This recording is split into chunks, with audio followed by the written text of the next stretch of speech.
What do you think of Elon Musk's behavior as a CEO? Well, I think it has room for improvement. Let me take Warren Buffett, for example. And to be totally frank, I'm not his biggest fan.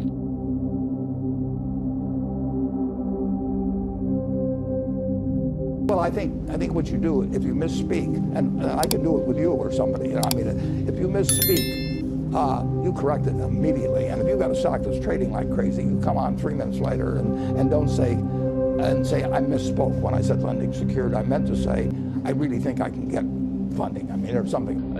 I don't think they have a great product. Why is that? I don't think it's particularly attractive. The technology is not very strong. And BYD as a company has pretty severe problems in their home turf in China. Right. So I think that their focus is, and rightly should be, on making sure they don't die in China. Okay. What about for you? When are you going to turn a profit on Tesla?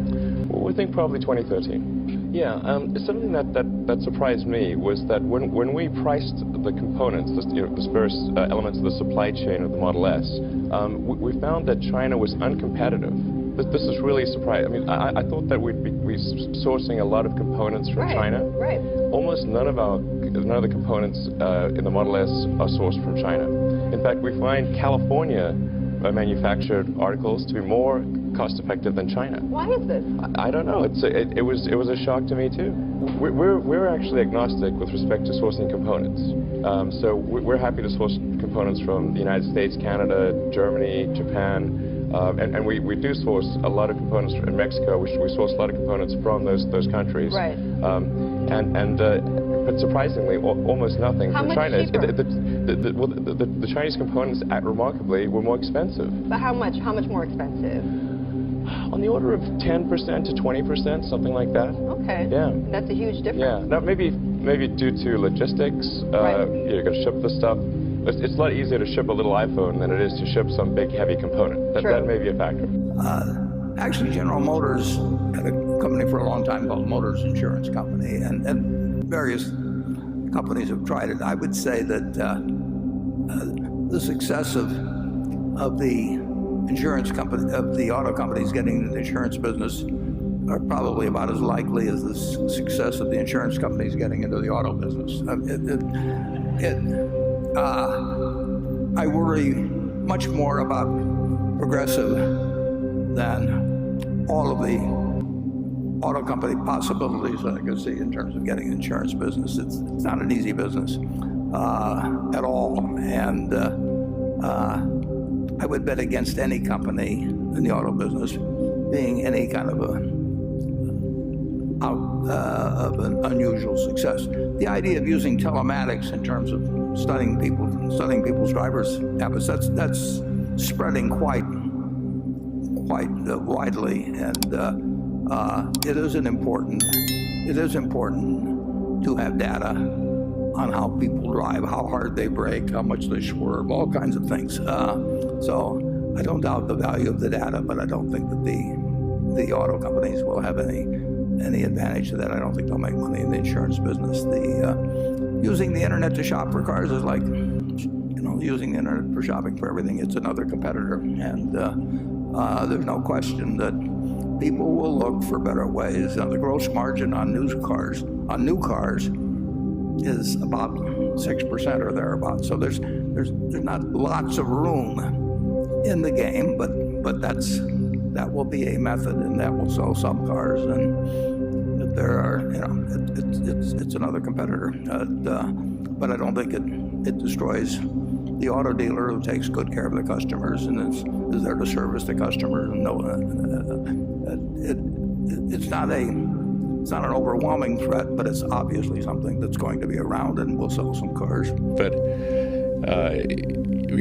he does a lot of capital allocation. And he reads a lot of sort of annual reports of companies and all the accounting, and it's pretty boring, really. And he's trying to figure out does Coke or Pepsi deserve more capital? It's kind of a boring job, if you ask me. Have you considered overnight Elon Musk getting into the candy business as he suggested he might do on Twitter?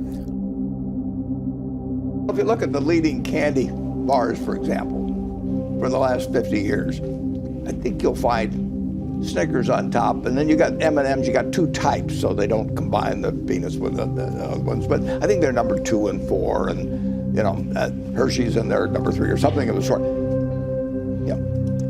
I can't take them on. I don't think Elon can take them on.